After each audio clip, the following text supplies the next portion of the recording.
जय हिंद सभी साथियों का सनराइज करियर एकेडमी में स्वागत है।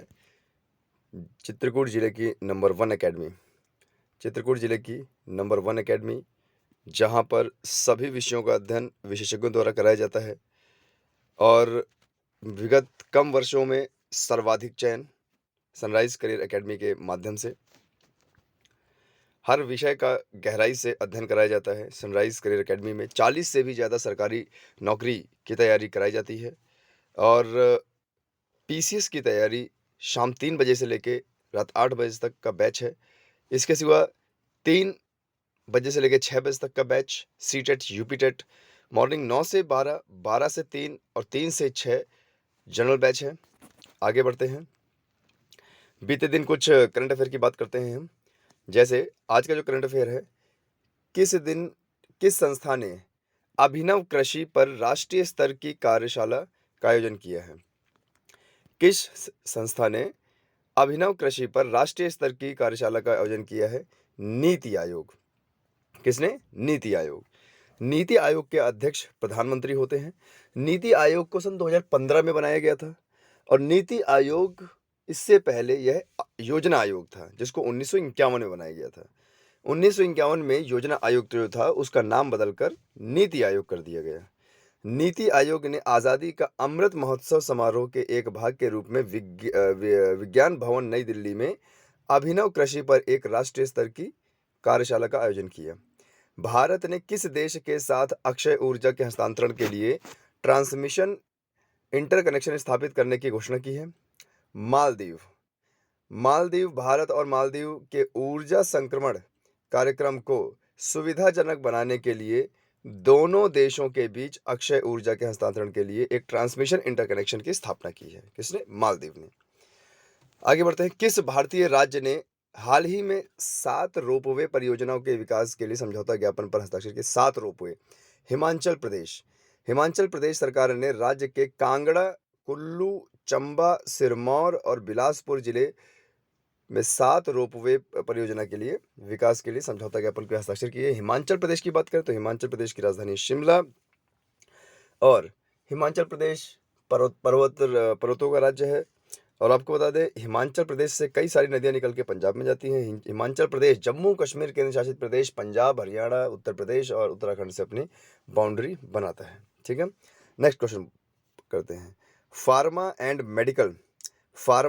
Medical devices sector 2022 pharma and medical devices sector 2022 पर अंतर्राष्ट्रीय सम्मेलन का स्थल कौन सा है? नई Delhi. Pharma and medical devices sector 2022 का अंतर्राष्ट्रीय सम्मेलन का स्थल कौन सा है? नई दिल्ली। केंद्रीय रसायन और उर्वरक और स्वास्थ्य और परिवार कल्याण मंत्री डॉक्टर मनसुख मंडाविया ने फार्मा और चिकित्सा उपकरण क्षेत्र 2022 पर अंतर्राष्ट्रीय सम्मेलन के 7वें संस्करण का उद्घाटन किया है। ठीक है, आगे बढ़ते हैं। वित्तीय वर्ष, आगे चले देखिए। वित्तीय वर्ष 22 में भारत से तैयार स्टील का कुल निर्यात कितना है? निर्यात हमने कितना किया? 13.5 मिलियन टन। इस्पात मंत्रालय ने हाल ही में घोषणा किया है कि देश ने 13.5 मिलियन टन तैयार स्टील का निर्यात किया है, जिसकी कीमत 1 ट्रिलियन थी और आयात स्टील लगभग 46,000 करोड़ का था।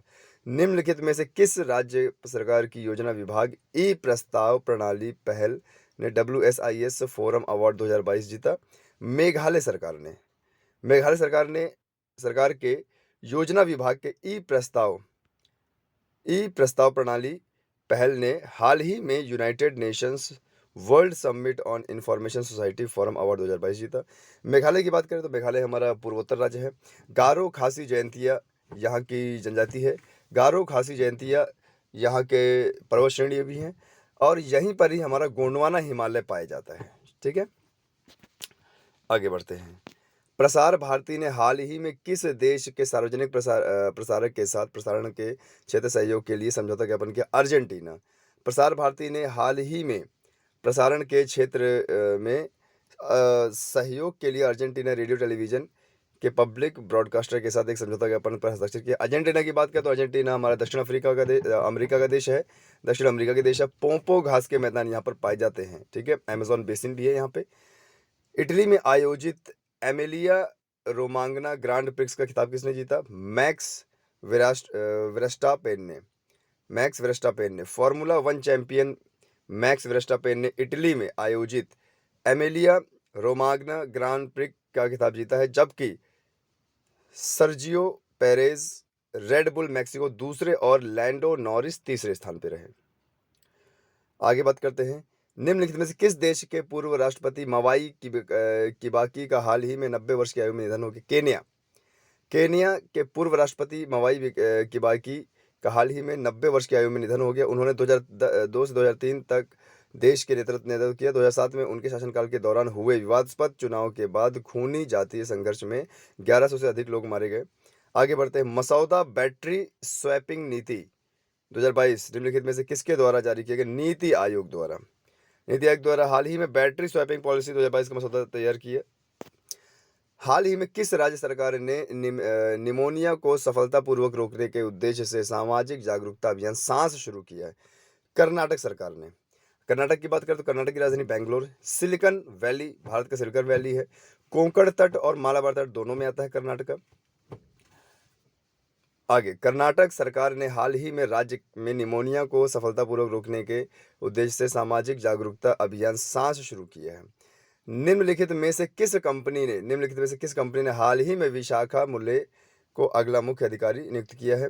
आदित्य बिड़ला कैपिटल ने हाल ही में विशाखा मुले को अगले मुख्य कार्यकारी अधिकारी के रूप में नियुक्त किया है। वह अजय श्रीनिवासन की जगह लेंगी।